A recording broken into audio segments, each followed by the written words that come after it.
Olukiiko lwa KCC olujja ku luyi lw'ebyobufuzi nga lukulemberwa mu Lord Mayor ow'ekibuga ziggiddwako engalo ng'enteekateeka eno yakubaawo olunaku lwa nkya. Amyuka Ssenkulu wa KCC Benon Kigenyi alambuludde ku nteekateeka bw'egenda okutambula n'alabula abanajja okulayira okwewala okutambula n'abantu abangi nga kkansala akkiriziddwa abantu 2 bokka so nga ate Lord Mayor talina kusukka bantu 9 nti n'abaneetaba ku mukolo balina okuba ne kkaadi eriko omukono gwa Ssenkulu w'ekitongole olw'okwewala okusaasaana kw'endwadde y'Ebola eyabalukawo mu ggwanga gye buvuddeko.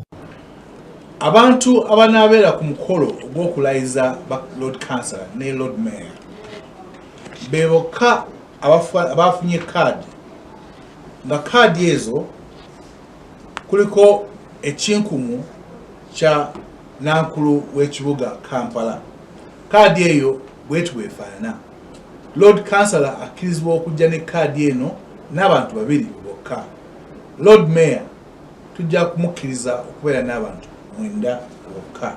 Njagala obajjukiza ennaku 2 emabega President yawabudde bannaddiini olw'okuba wabaluseewo obulwadde bwa Ebola mu Uganda. Kigenyi banira abasabye okugoberera ebiragiro omuli okwazibwa okwewandiisa n'ebirala. Buli muntu yenna anabeera mu lukiiko luno tulina okumuwandiika okumuggyako ebimukwatako kulaba nti bwabaawo obuzibu bwonna tumanya ani ebadde mu mukolo ogw'okulayiza ababaka baffe abakulembeze baffe mu KCCA. Kitukakatako ffe ng'abategesi kulaba nti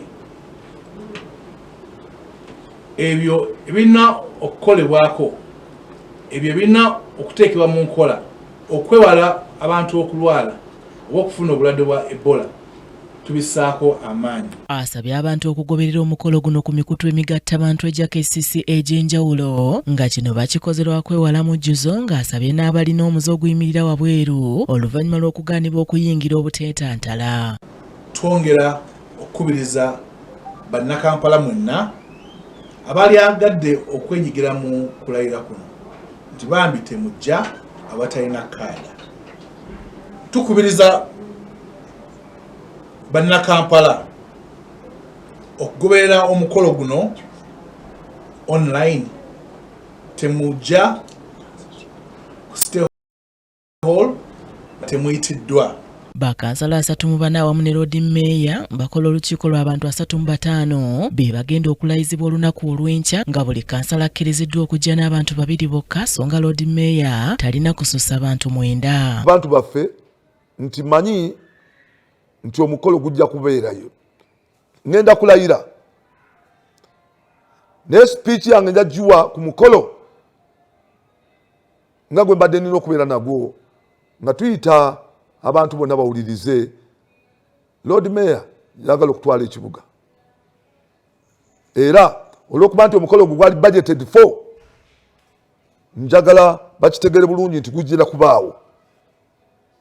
Ogw'okulayira gugenda kubeerawo naye ogw'abantu okujaganya n'okuwuliriza okuva gye tulifa abakulembeze ogwo nagwo gulina okubaawo nga bakoze ku mikolo emirala obanga babadde bakola ku mikolo emirala gyonna. Lord Mayor abadde asembeza abagenyi be n'ayogerako gye bali. Kabagahe Mary Rose yakusakidde eggulire lino ku lwa KTV Amalindirire.